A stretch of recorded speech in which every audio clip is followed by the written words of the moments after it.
उत्तराध्ययन सूत्र के 28वें मोक्ष मार्ग अध्ययन में नव तत्व में आश्रव तत्व पर चर्चा चल रही है। और आश्रव में फिर मिथ्यात्व, अविरति, प्रमाद, कषाय और अशुभ योग, उनमें फिर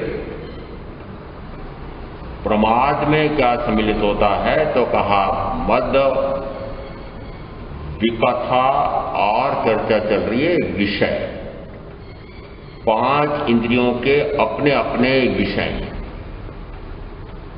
एक एक इंद्री अपने अपने विषय को ग्रहण करने की शक्ति रखती है, तो वह उसकी ग्राह्य शक्ति कहलाती है और वह विषय उसका ग्राह्य विषय है।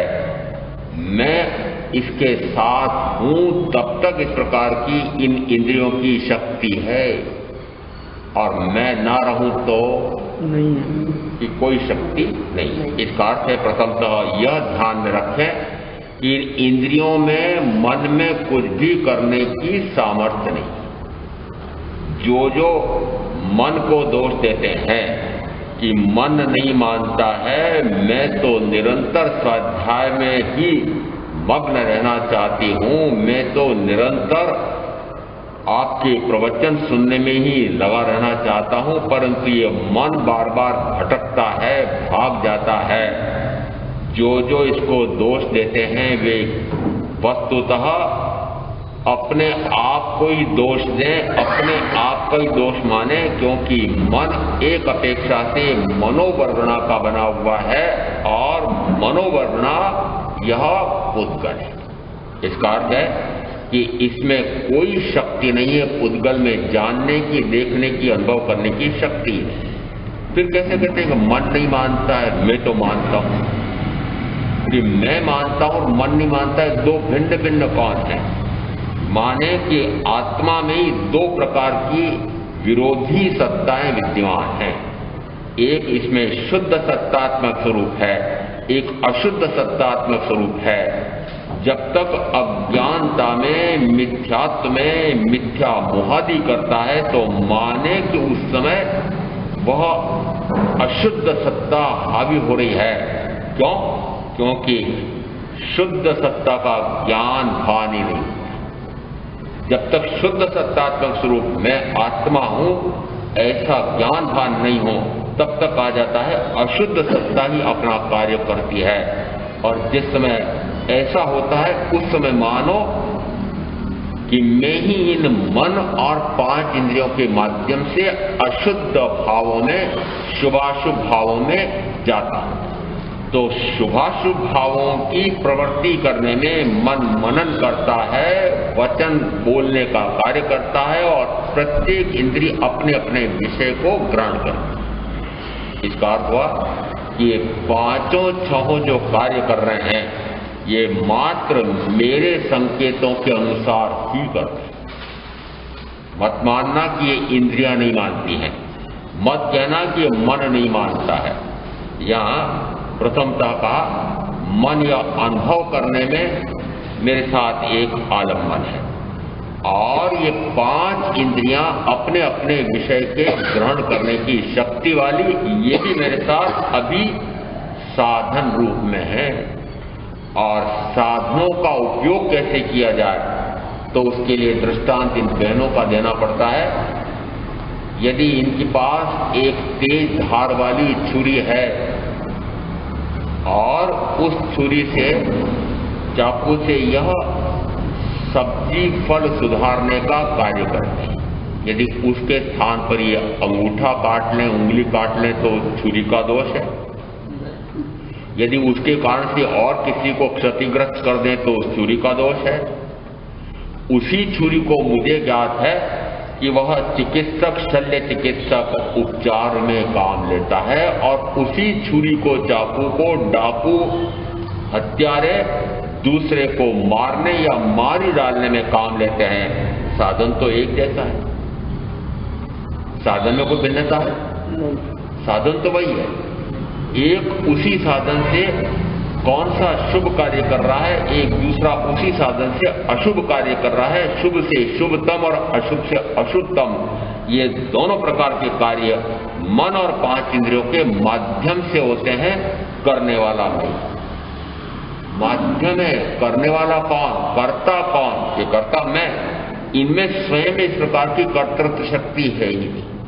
और इस भूमिका के साथ समझना कि अब ये 5 इंद्रियों में से एक इंद्रिय है, अपेक्षा से जिस समय इंद्रियां प्राप्त होती हैं उस समय हम सबसे पहले स्पर्शेंद्रिय एक इंद्रिय वाला, फिर एक इंद्रिय और जुड़ती है तो कहा जाता है जिह्वेंद्रिय जुड़ गई तो 2 इंद्रिय वाला, फिर कहा जाता है कि तीसरी यदि जिह्वेंद्रिय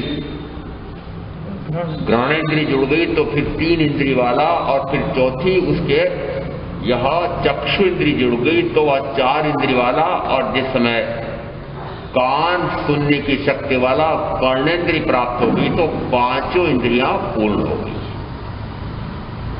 तो प्रारंभ तो इस प्रकार से होता है, परंतु फिर भी आपने थोपड़ों में ग्रंथों में देखा होगा, आगम में भी वर्णन कैसा आता है, कर्णेंद्रिय से शुरू करते हैं। क्यों? क्योंकि सबसे महत्वपूर्ण इसमें कर्णेंद्रिय है कि कर्णेंद्रिय जब तक प्राप्त नहीं होती है तब तक सुनने की शक्ति नहीं है। मैं केवल प्रगत वाणी भी सुनना चाहूं तो नहीं सुन सकता, और उससे भी ऊपर मन की शक्ति है कि कर्णेंद्रिय प्राप्त हो जाए परंतु मन प्राप्त ना हो तो नाम दिए हुए पंचेंद्रिय के। स्नेहलता की परीक्षा कर लेते। पंचेंद्रिय में 2 भेद, सन्नी यानी क्या, सुनने वाला नहीं, जिसके मन नहीं है, जिसके मन हो। सुनने की शक्ति तो आ गई है परंतु मन नहीं है तो कहा असन्नी पंचेंद्रिय है, और सुनने की शक्ति के साथ मन प्राप्त हो गया है तो कहा वह सन्नी पंचेंद्रिय है। इसका अर्थ है कि जिस समय कर्णेंद्रिय की प्राप्ति हो जाती है साथ में मन भी प्राप्त हो गया है, उस समय कर्णेंद्रिय से शब्द सुनते हैं, उसकी शक्ति कौन सी है, मात्र शब्द को ग्रहण कर सकता है। और जिस समय वेद विज्ञान समझा था उस समय कहा था कि ये 5 इंद्रियां अपना अपना विषय ग्रहण करती हैं, परंतु आत्मा इन 5 को समग्र रूप से एक साथ ग्रहण करता है। एक एक इंद्रिय मात्र एक एक विषय ग्रहण करेगी, अपना विषय ग्रहण करेगी, दूसरे इंद्रिय का काम करेगी। यदि कान सुनने की शक्ति घट गई है तो अब सुनने का काम किसी अन्य इंद्रिय से, आंख से कर सकते हो, और आंख की देखने की शक्ति घट गई तो क्या कान से कह सकते हो? वस्तुतः प्रत्येक इंद्रिय अपना अपना विषय ग्रहण करती है, परंतु इस आत्मा की शक्ति कैसी है कि आत्मा की शुद्ध सत्ता ऐसी है कि इन इंद्रियों के माध्यम से चाहे तो वह एक एक विषय नहीं सारे विषयों को ग्रहण कर सकता है, और यदि चाहे तो इन इंद्रिय विषयों का ग्रहण करे ही नहीं। यदि इन इंद्रिय विषयों को ग्रहण करने से जैसी भाव आया कि वो यह कर्ण प्रिय शब्द है, यह कर्ण कटु शब्द है, यह सुरीला गाना है, क्या ऐसा सुन सुन करके और राग रागनी सुन सुन करके उसी में झूमने लगते हैं। कब चित्रहार देखा होगा, आता ही नहीं आजकल, पता नहीं। कुल मिलाकर के 10 मिनट का चित्रहार होता था पहले के युग में, और उसमें न जाने कितने प्रकार के ऐसे वो मनोहर गाने होते थे, और सुनते सुनते उसमें ऐसे मग्न हो जाते थे, साथ में और भी 4 इंद्रियों के विषय परोसे जाते थे। परंतु मुख्यतः यहाँ यदि ऐसा गाना सुनाई दे रहा है उस समय कान तो वहां जाता नहीं है, वर्ण भी मात्र सुनने के लिए कान में पड़ता है। वह कान कब सुनता है? मेरे संकेत के बिना नहीं, आत्मा के संकेत से, मेरे संकेत के बिना। ध्यान, कई बातें मुझे ज्ञात है, आप दूसरा व्यक्ति, दूसरी बहन बोल रही है और सुना पर अनसुना हो गया, सुना पर अनसुना। वो सुना पर अनसुना कैसे हो गया? ध्यान क्या सुना नहीं? क्या मैंने बोला तो कुछ और मैं दूसरे ध्यान में लगी। मन तो की कान में शब्द तो पड़ा था परंतु उसमें ध्यान कहीं और था, तो फिर वह सुनाई नहीं दिया। इसका अर्थ है कि सुना पर अनसुना। तो यहाँ जिस समय सुनने के लिए भाव जगता है कि मैं सुनूं कि बहुत प्रिय शब्द आ रहा है, सुरीला गाना आ रहा है, संगीत के स्वर लहरी में झूमना चाहते हैं, उस समय जैसे सुनेंगे सुन करके आह क्या स्वर लहरी है, क्या रसीला गाना है, क्या तानसेन जैसा ऐसा गाना सुन करके उसमें झूमते हैं, उस समय वह भाव कौन सा है? तो कहा जाता है वह रति भाव। कौन सा भाव? रति भाव। ये रति भाव किसने किया? सुनने के लिए भाव किसने किया? मन आत्मा। सुनने के लिए भाव मैंने स्वयं ने किया है। साधन कौन सा? तो क्या अभी कान मेरा साधन है, उस साधन का उपयोग करके जैसी मैंने सुना और सुन करके अब मन ने मनन किया और फिर मुझे लगा कि यह तो प्रिय शब्द है। फिर क्या किया?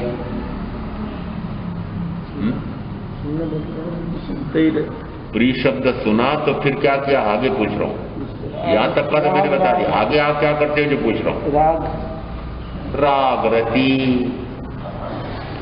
रति क्रीड़ा, तीजा आगे का कार्य किया है। यह आ रहा है इसमें विषय सेवन, कि वस्तुतः इन 5 इंद्रियों में से एक एक इंद्रिय का उपयोग करके यह जीव किस प्रकार से रसासक्त हो जाता है। तो जिस समय कान से सुना अप्रिय शब्द, और अप्रिय है, कटुक है, कठोर है, पीड़ाकारी है, त्रासकारी है, दुख देने वाला है, ऐसा शब्द सुनते से क्या भाव आता है?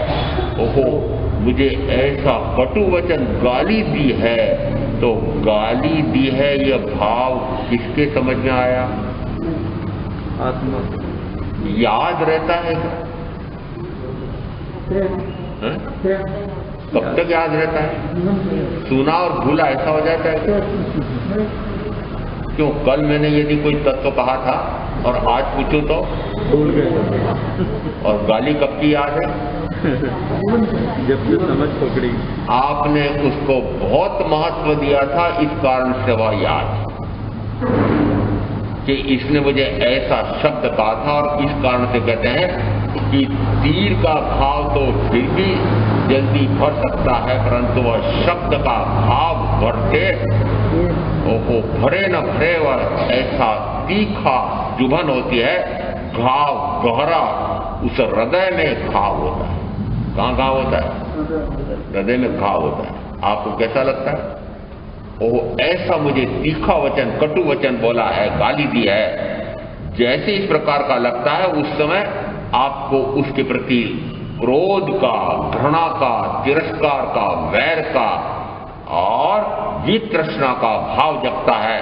और जो जो इस प्रकार से करके फिर क्षुब्ध होते हैं, क्रुद्ध होते हैं और यहां तक कि हिंसक हो जाते हैं, उस समय मानो कि कितने कर्मों का पहाड़ होता है।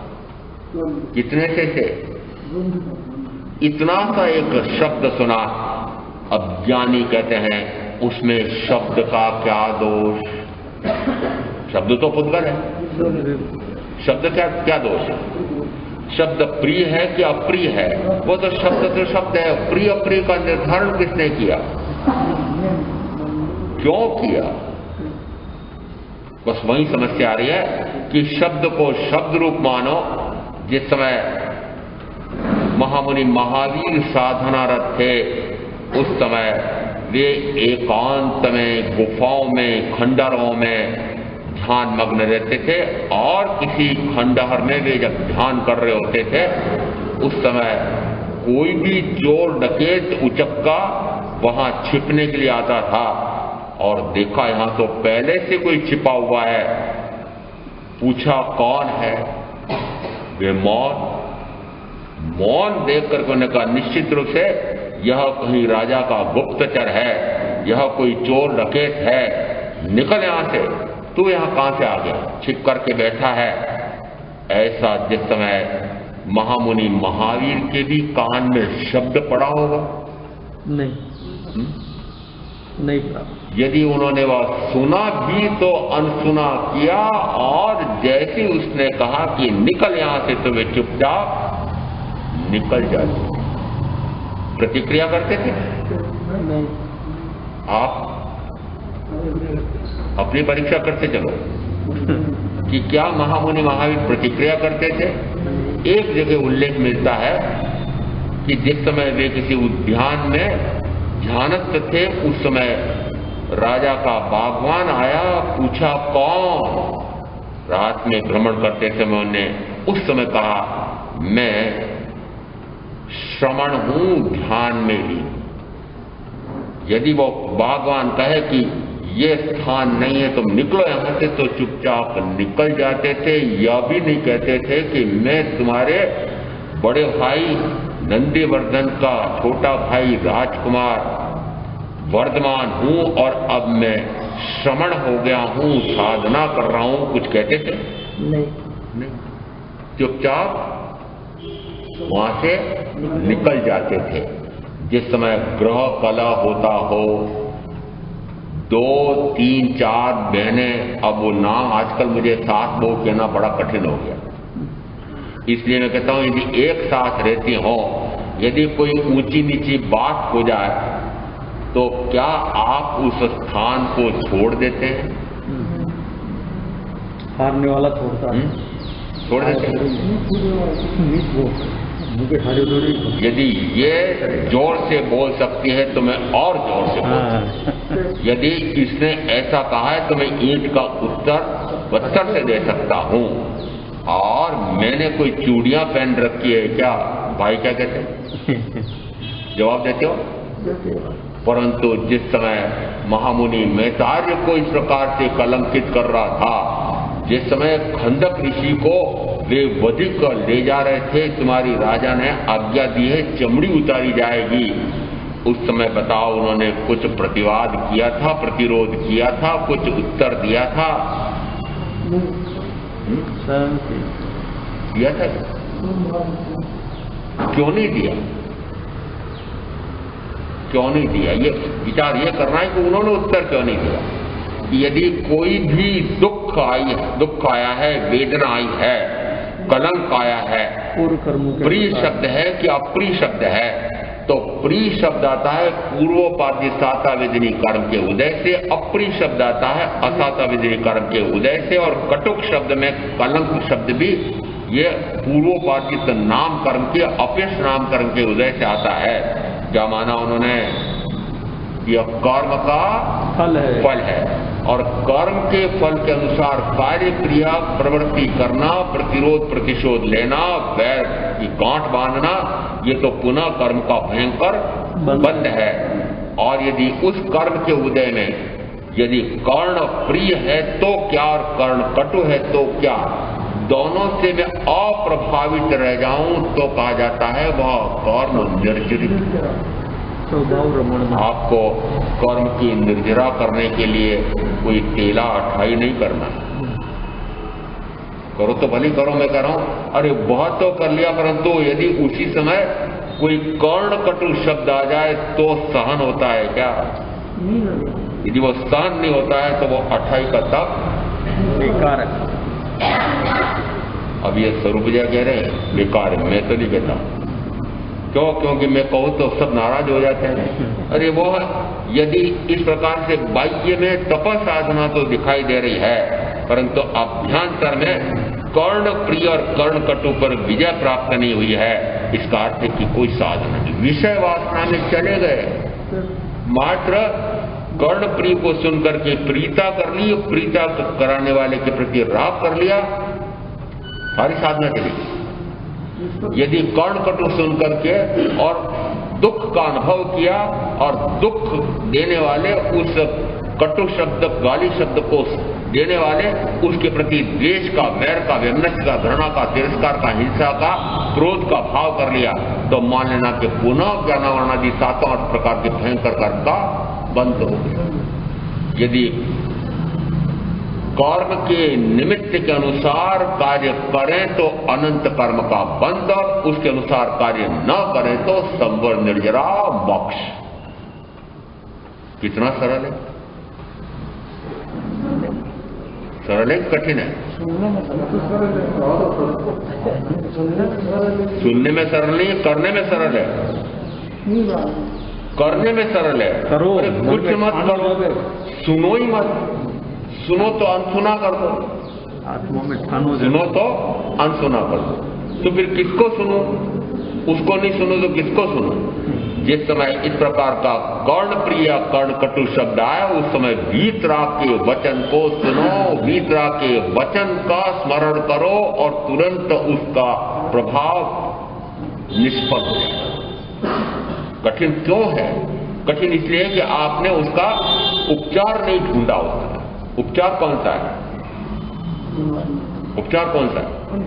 उपचार है वीतराग का वचन। तो उसी समय वीतराग का वचन याद आ जाए तो वीतराग कहते हैं कि इसमें शब्द का क्या दोष? दोष अपना ही है, तो अपने दोष का निवारण करना कठिन है। अपने दोष को निकालना इसको कठिन मान रखा, तो फिर कब निकलेगा वो? इसलिए कहते हैं कि जिस समय कर्ण प्रिय मिले चाहे कर्ण कटु मिले, यह तो इस कर्णेंद्री का विषय है। कर्णेंद्री तो विषय ग्रहण करेगी, उसमें न तो उस इंद्री का दोष है न उस शब्द का दोष है। हे साधक, अपना ही दोष है। प्रिय और अप्रिय से परे होकर के और वीतराग स्वभाव में चला जा। अब वीतराग स्वभाव में चला जा, ये स्वभाव किसका गुण है? मेरा स्वयं का गुण है। उस समय याद आना चाहिए, अपने स्वयं के स्वरूप का ज्ञान और भान आना चाहिए, और उसके लिए वीतराग गुरु का स्मरण आना चाहिए, उनके शब्दों का स्मरण आना चाहिए, तो उन पर विजय प्राप्त हो सकती है। इंद्रिय विषयों पर विजय प्राप्त करने के लिए जितेंद्रिय मुनियों की बात याद रखनी पड़ेगी। महामुनि महावीर के उन वचनों को याद रखना पड़ेगा। उन्होंने जो किया वो याद रखना पड़ेगा। उन्होंने जो किया वो याद रखना पड़ेगा। किया यानी पहले उन्होंने ऐसा किया और फिर बोले। पहले उन्होंने ऐसा किया और फिर बोले कि यदि कोई कर्ण प्रिय बोले तो क्या और कर्ण कटु बोले तो क्या, मैं उससे लेश मात्र प्रभावित नहीं रहा, तो मैं प्रमाणित करता हूं कि प्रभावित नहीं रहा जाए। ऐसा नहीं है, मैं अप्रभावित रह सकता हूं। तो फिर उपदेश दिया कि उससे अप्रभावित रहो। दूसरी इंद्रिय आती है चक्षु इंद्रिय, और चक्षु इंद्रिय के लिए कहा जाता है कि जैसे ही इस आंख के माध्यम से कोई रूप लावण्य दिखा, कोई बल सौष्ठव दिखा, कोई बाह्य में ऐसा सुंदर दृश्य दिखा, शिमला गए, मसूरी गए, कल याद आया मुझे ऊटी गए कब कल संध्या होते होते कुछ भाई बहन ऊटी के आ गए थे। ऊटी सुनते थी, उनको भी स्मरण में आया और मुझे भी स्मरण में आया। मैंने कहा एक बार तो मैसूर का परिश्रम पूरा करने के बाद उन्होंने हमें घुमाया सब तरफ, तो उसमें ऊटी भी घुमाया। और दूसरे वर्ष दीक्षा के पूर्व कई वर्ष वो घटना मैंने उनको वापस सुनाई। मैंने कहा जिस समय मैं आपके यहाँ पर परिश्रम प्रवचन देना आया था तो आप में से किसी ने कहा था कि आप श्रावक को पाटे पे नहीं बैठ सकते। तो मैंने कहा भाई जिस समय बोधदाता बोध देगा उस समय वह ऊंचे आसन पर बैठता है, मैं तो बैठा, पर मैंने कहा मैंने उस समय गांठ बांध लिया। मैंने कहा पाटे पे नहीं बैठ सकता। तो मैंने कहा फिर पाटे पे बैठ के बताइए।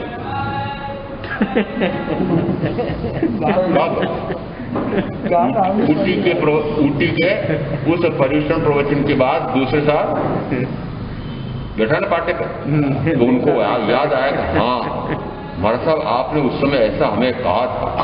तो उस समय ऊटी में जिस समय गए उस समय वहां जो बाग बगीचे देखो तो एक बगीचा ऐसा फूलों का, और फूलों में जितने विश्व में जितने प्रकार के फूल हो सकते हैं, जितनी क्यारियां हो सकती हैं, क्या क्यारियां, क्या फूल और क्या सुगंध। माउंट आबू में भी है। मैंने कहा ये चाहे मैसूर वाले श्रावक श्राविकाओं ने, चाहे ऊटी वाले श्रावक श्राविकाओं ने मेरी परीक्षा लेनी चाहिए कि इन्होंने 8 दिन तक अपने को सुनाया है, अब परीक्षा करके देखो कि इनको ये इतने सुंदर सुंदर फूल देख करके और सूंघ करके इनको क्या भाव आता है। यदि मुझे उसमें रस आ गया होता तो तुरंत बाद में दीक्षा नहीं होती, हो नहीं सकती थी। यदि उसमें रस आया होता तो नहीं होती, हो सकती थी। नहीं। इसका अर्थ है कि जिस समय इन आंखों से वो रूप लावण्य दिखता है और कहते हैं कि रूप लावण्य देखते से ही उस पर रीझे कि मरे और कर्मों का ढेर लगा दिया। भक्तावन में एक श्लोक आता है कि हे ऋषभदेव तीर्थंकर परमात्मा, रिझा सके नहीं थने अप्सरा, इनमें नहीं अचंबो भारी। यहां रिझा सके नहीं थने अप्सरा, अप्सरा है ना, अप्सराएं भी, एक नहीं अनेक अप्सराएं भी यदि आपको रिझाने के लिए आ जाएं, तब भी हे ऋषभदेव तीर्थंकर परमात्मा आप उन पर रीझते नहीं हैं। और फिर उपमा अलंकार देकर के दूसरी पंक्ति में कहा कि जैसे यदि मेरू पर्वत है और प्रचंड वेग चलता है वायु का, वो झंझावात कहो ऐसा वायु को, वो कितना ही तेजी से चले तब भी क्या वो मेरू पर्वत को डिगा सकता है? उसी प्रकार से आप ऋषभदेव परमात्मा को ये अप्सराएं भी नहीं डिगा सकती हैं। उसको कहते हैं ब्रह्मचर्य की कड़ी साधना। ऐसे जितेंद्री होते हैं हमारे महामुनि और फिर वे इस जितेंद्रियता के आधार पर कहलाते हैं अरिहंत तीर्थंकर। वो जितेंद्र का मूल है, यानी इंद्रिय विषयों पर विजय प्राप्त नहीं हुआ तो कहां से अरिहंत तत्व प्रकट होगा। इसलिए कहते हैं जिस समय ऐसा रूप लावण्य दिखे, ऐसा बल शोष्ठ वाला दिखे, और मुझे उदाहरण इसलिए देने पड़ते हैं कि जिस समय आपके बेटे पोते आते नहीं है, परंतु मुझे ज्ञात है कि जिस समय वे नायक नायिकाओं के उस छोटे पर्दे पर, आजकल बड़ा पर्दा देखना तो बंद हो, अब कौन सा पर्दा है?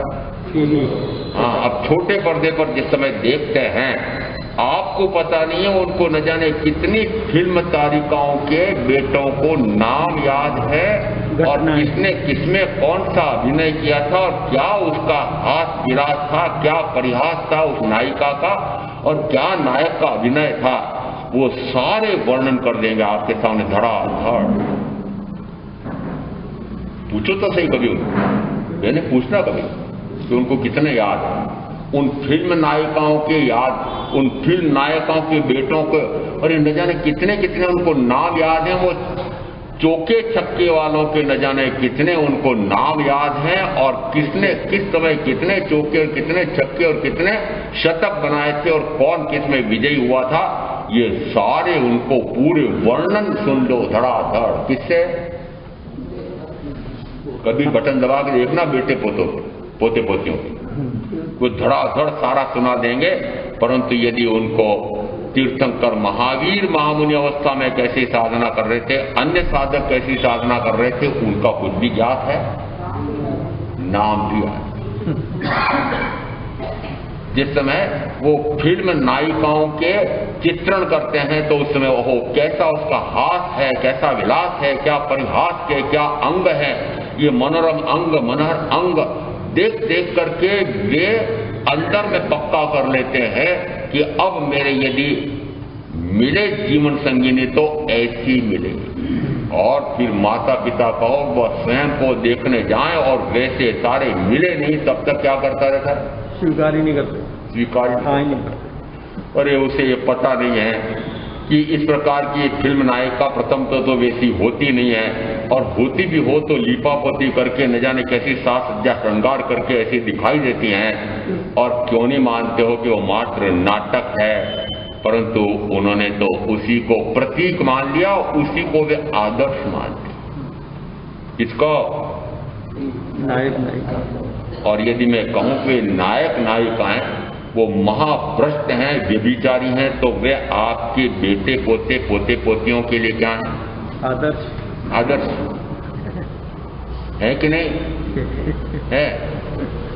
ये कहाँ विषय वासना में उनको आप ढूंढने जाओगे? विषय वासना, अरे वो आपने उनको उनकी विद्या पढ़ाई के कारण से कहो कि उन्हीं के कारण से कहो कि 18-21 पर तो शादी करना नहीं, वो तो 25, 26, 27, 28, 30, 32, 35 तक, परंतु विषय वासना तो निरंतर चल रही है। वह हो सकता है कि साक्षात इंद्रियों से नहीं हो रही हो, परंतु वासना तो चल रही है। और ये वासना वस्तुतः भावों से संबंध रखती है, और कर्म का बंध किससे है? भावों से। यहां जो कहा है कि जिस समय यदि आंख से वर्ण दिखाई देता है, वह कितना सुंदर है, कैसा बल शस्त्र वाला है, वह कितनी अप्सरा जैसी रूप लावण्य वाली है, ऐसा जैसी आंखों से दिखाई देता है वैसी आंखों का विषय ग्रहण करने का सामर्थ्य है, तो आंख तो विषय ग्रहण करेगी। अब वह स्वरूप है कि कुरूप है, निर्धारण कौन करेगा? अब स्वरूप है कि कुरूप?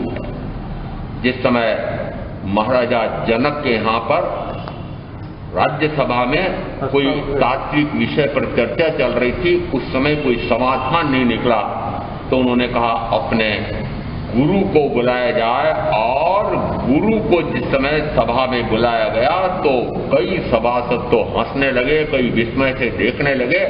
वे गुरु थे अष्टावक्र, और इसका अर्थ होता है 8 जगह से शरीर अपेक्षा से टेढ़े गए।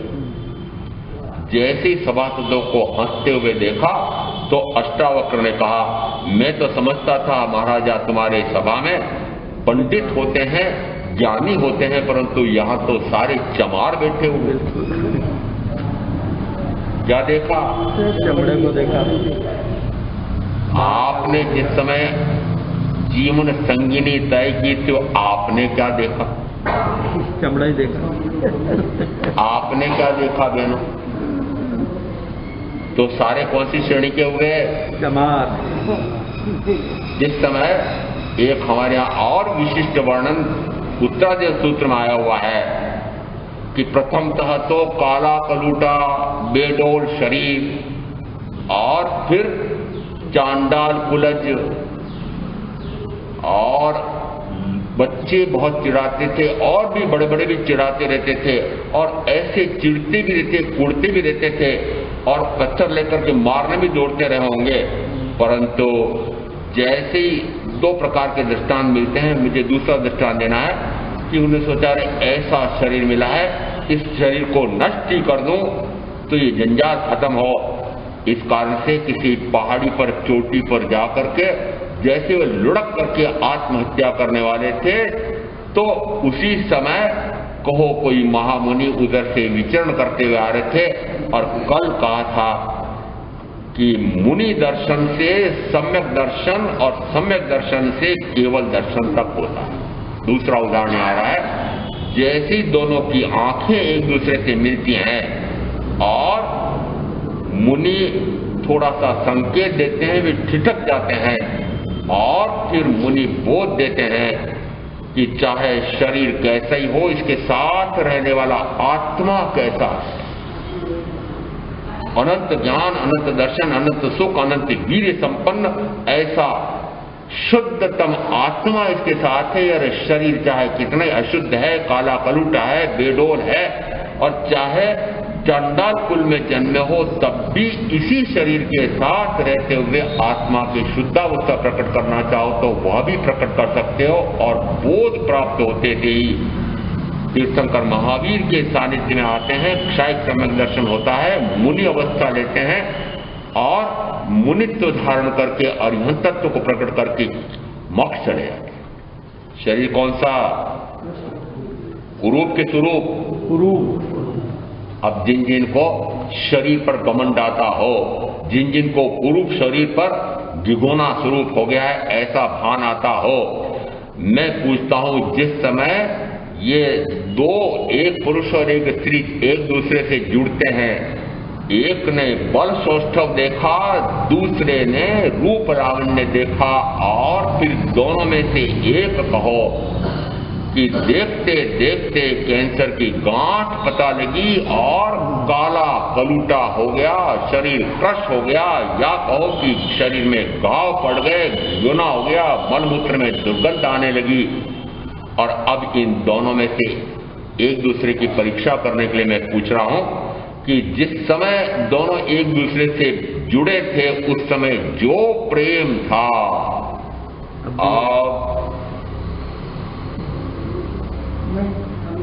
अब बोलो, मेरे भाई बोल दो। अभी है। अब भी है। पास में जाने से भी भय लगता है कि मुझे इसका रोग न लग जाए, और जहां कैसे दुर्गंध इतनी आ रही है। बड़े अपने आप पहले कहते थे प्राण प्यारी, प्राण प्यारे। अरे प्राण प्यारी, प्राण प्यारे कब तक थे कि जिस समय पांच इंद्रियों के भोग भोगने में एक दूसरे की सहायता करते थे, और अब शरीर कैसा हो गया। अब जब शरीर ऐसा हो गया तो क्या हुआ, उसी शरीर के प्रति इतनी घृणास्पद भाव आते हैं, जुगुप्सा आती है, दुर्गंध आती है। और उस समय याद करो, ज्ञाता धर्म कथा में पूरा अध्ययन आया हुआ है।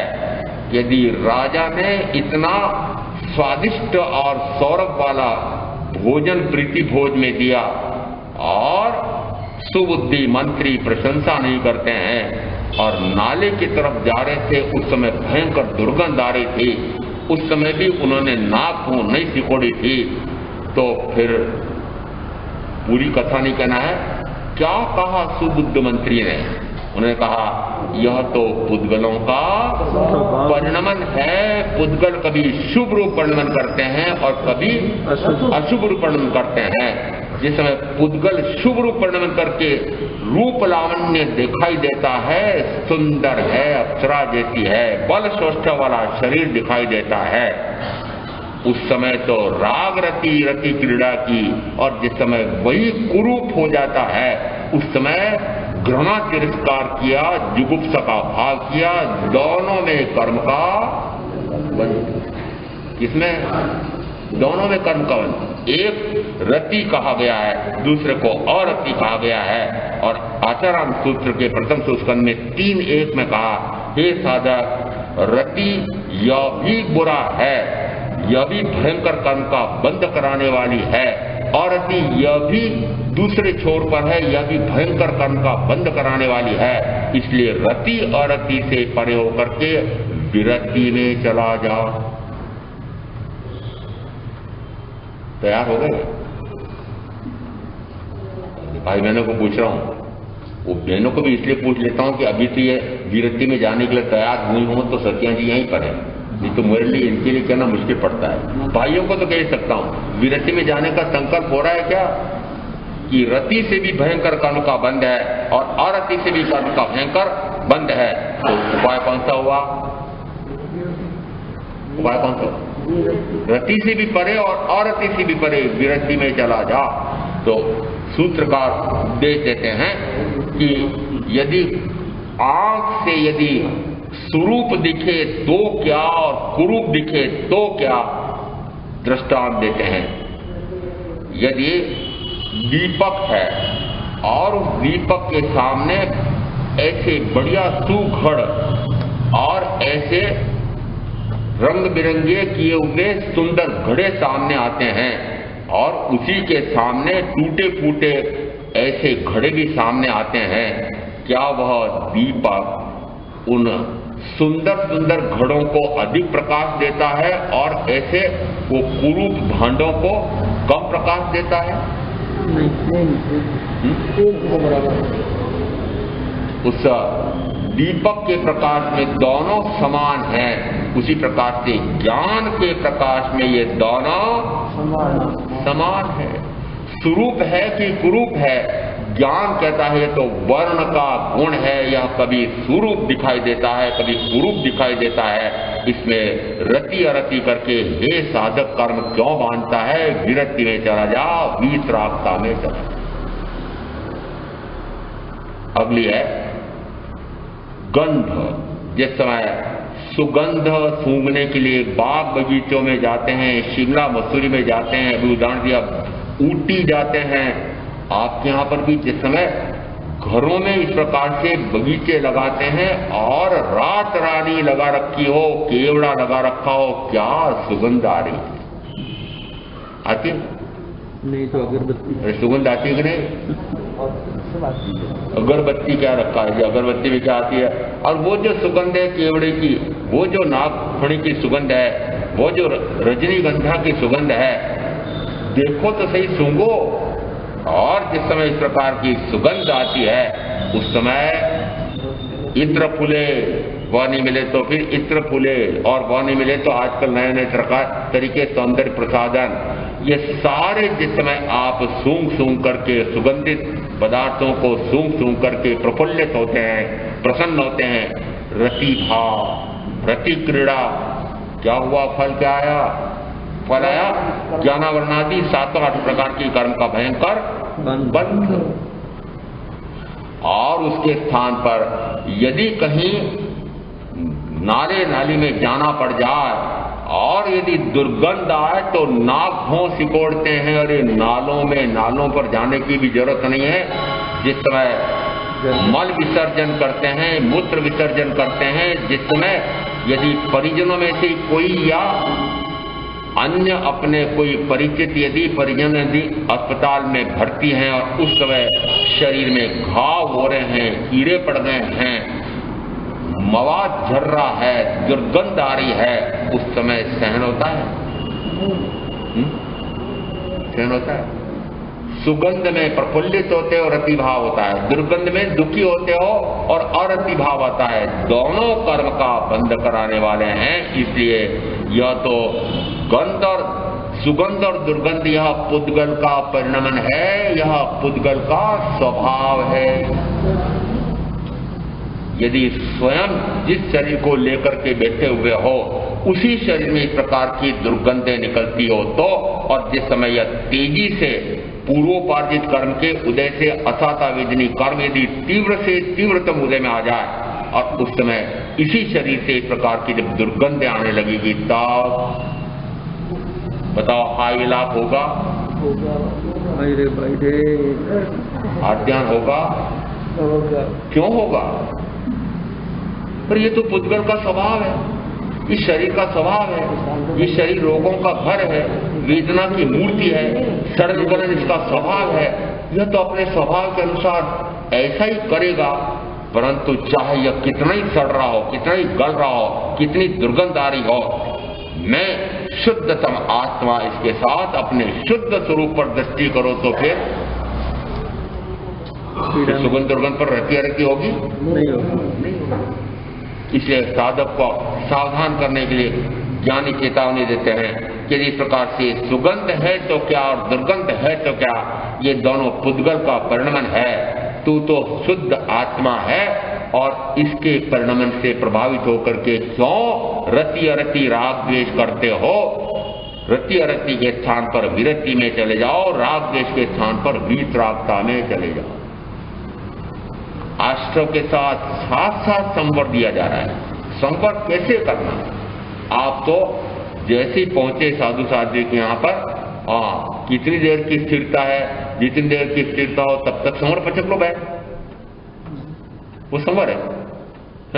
अरे संवर कौन सा? कि यदि सुगंध और दुर्गंध दोनों में रति अरति राग द्वेष हो रहा है, उसी समय रति अरति से परे हो जाए, राग द्वेष से परे हो जाए तो कहा जाता है संवर। जिस समय अब मुख्य विषय इसमें है रसनेन्द्रिय का रस। एक इसमें स्पर्शेंद्रिय के संदर्भ में 3-4 प्रवचन लगातार हुए थे और उसमें कहा कि स्पर्शेंद्रिय का रस इस प्रकार का है कि न जाने कितने भयंकर कर्म का आश्रय कराने वाले और साथ में युद्ध महायुद्ध तक कराने वाले, उसका वर्णन सुना था। ज्ञानी किसी समय मात्र स्पर्शेंद्रिय को ही बहुत अधिक कर्म बंधक कहते हैं, परंतु दूसरी अपेक्षा से ज्ञानी कहते हैं कि इसमें रसनेन्द्रिय सबसे भयंकर कर्म का बंध कराने वाला। क्यों?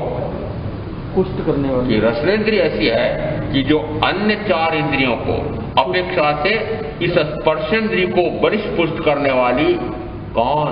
रसनेंद्री। रसनेंद्री। जी।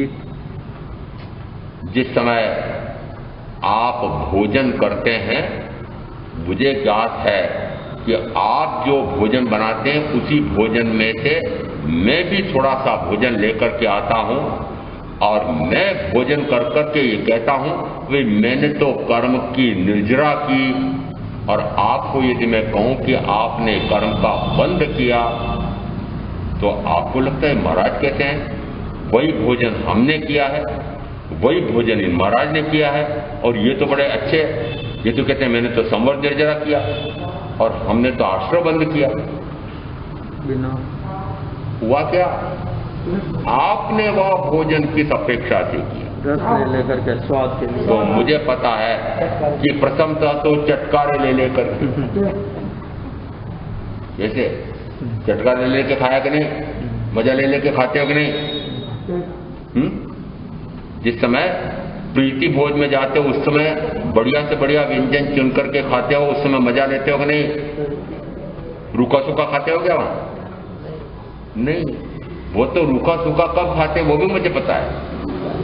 हाँ, जिस समय चिकित्सक ने चेतावनी दे रखी थी मर जाओगे, तुम्हारे ये शक्कर इतनी अधिक बढ़ गई है रक्त में कि जरा सा भी एक कौर भी यदि मीठे का ले ले तो मर जाओगे। इसलिए फिर सोचता है कि चलो ये उबले हुए चने खा ले, मूंग खा ले, नहीं तो खाओगे वहां। वस्तुतः जिस समय इतना बढ़िया से बढ़िया भोजन मिलता है उस समय चटकारे ले लेकर के खाते हो और घर में बना करके बनवा करके भी खाते हो। मैं पूछता हूं क्यों खाते हो? क्या आप जो भोजन करते हैं वह पेट के लिए खाते हो, शरीर के लिए खाते हो कि जीभ के लिए खाते हो?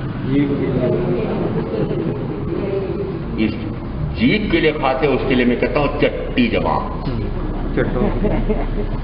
चटोरे, चटोरी, कई नाम है मेवाड़ में। मुझे ज्ञात है कि चट्टी जबान के पीछे इन बहनों ने मुझे शिकायत किया, भाइयों महाराज इनकी चट्टी जबान, थोड़ा सा इनके लिए उपदेश दे दो एक दिन। तो हम इनकी चट्टी जबान के कारण परेशान हैं। घर में जितने सदस्य हैं उनकी उतनी पसंद है और सबके लिए अलग अलग प्रकार की वस्तु बनाना। फिर ऐसा नहीं कि चलो प्रातःकाल एक बार भोजन बना दिया था और सबकी पसंद की बनाए, ऐसा नहीं। कोई कब कर रहा है, कोई कब कर रहा है, कोई किसकी पसंद कब की है, कब की करे। और महाराज हमें तो प्रातः काल से लगा करके संध्या तक 8 घंटे 10 घंटे तो रसोई घर में खप जाते हैं। हाँ, खप जाते हैं। मैं पूछता हूं इनका इतना जो श्रम लग रहा है और आप भाइयों का जो इतना पैसा लग रहा है वह किसके लिए लग रहा है? चट्टी जबान की पूर्ति के लिए, शरीर के लिए नहीं। जो आप भोजन खा रहे हो, जो पी रहे हो, वह शरीर को पुष्ट करने के लिए, बलिष्ठ करने के लिए है क्या? शरीर को बनाए रखने के लिए है क्या? नहीं, वो चट्टी जबान के लिए। दृष्टांत से समझाना हो, यदि आपको शरीर का पोषण करना है कि शरीर चलता रहे, तो आप जिस समय भोजन करते हैं, एक वस्तु का उदाहरण दे देता हूं, समझ जाए तो समझ जाए कि जैसे आप नमकीन बाजार से निकले, मुझे ज्ञात है कि वहां एक नहीं 50 प्रकार के नमकीन मिलते हैं। कितने प्रकार के? 50 प्रकार के। और उसमें मुख्य वस्तु कौन सी है? तो मैं नाम के लिए कहता हूं कि एक तो उसमें है बेसन और दूसरा है तेल, बाकी तो मिर्च मसाले, बाकी क्या है? मिर्च मसाले। मिर्च मसालों में से किसी की भी शरीर को आवश्यकता नहीं है। मिर्च की आवश्यकता है क्या?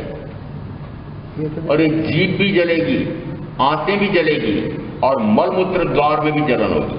प्रयोग करके देखना, कभी जरा से भी मिर्ची ज्यादा आ जाए। इसका अर्थ है कि शरीर में इसकी आवश्यकता नहीं है। जो मसाले आप डाल रहे हो उनमें से एक मसाला सबसे महत्वपूर्ण होता है, क्योंकि मुझे ज्ञात है कि सारे मसाले बढ़िया से बढ़िया डाल दिए, परंतु गलती से बहन ने नमक कम डाला या डाला ही नहीं। तो मुझे ज्ञात है यदि कोई गुस्सेल हो तो कटोरी ही नहीं थाली उसके मुंह पर फेंके। बहनें भुगतती होंगी शायद इस प्रकार की, मुझे पता नहीं, वो मैं यहाँ की बात नहीं करता हूँ। पर ऐसा मैंने सुना है कि ऐसा भी होता है, सब इतना गुस्सा आता है भाई, और सब मसाले तो बहुत अच्छे डाले, कमी क्या थी? नमक की कमी। सब रस। तो नमक की कमी से आपको कितना गुस्सा आया, तो नमक की कमी से क्या हुआ है? स्वाद कौन देता है? नमक को स्वाद का राजा कहा है। और इस कारण से मुझे पूछते महाराज आपने नमक क्यों छोड़ दिया? मैंने कहा कि संयमी को जितेंद्रिय होना चाहिए और रसनेन्द्रिय उसमें शेष चारों इंद्रियों को मुख्यतः स्पर्शेंद्रिय को बलवान करती है, और संयमी साधु साध्वी संयमी को ब्रह्मचर्य का पक्का पालक होना चाहिए। इस कारण से इस रसनेन्द्रिय को यदि पुष्ट करूंगा तो स्पर्शेंद्रिय और अन्य इंद्रिय भी पुष्ट होगी। इसलिए का रसनेन्द्रिय का राजा एक कारण ये। दूसरा कारण बता देता हूं, शरीर अपेक्षा से भी गिन लो कि जो आप नमक खा रहे हो, ये प्राकृतिक आहार शास्त्री कहते हैं कि यह नमक खारा जहर है और चीनी मीठा जहर है। एक खारा जहर है और दूसरा मीठा जहर है। खाओ और आगे आप जर खाओ और मैं क्या बोल, खाओ और मरो। क्यों?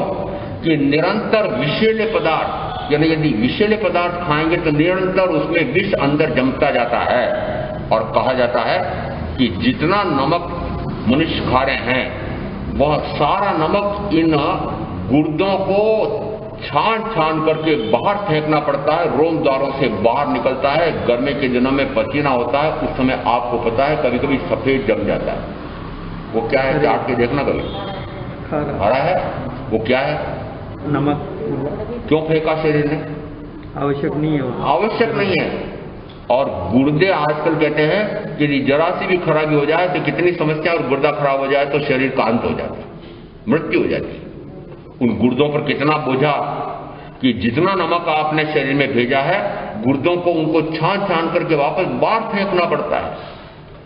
महाराज तो हमको तो कहते हैं नहीं, शरीर को नमक की आवश्यकता है। कौन से नमक की?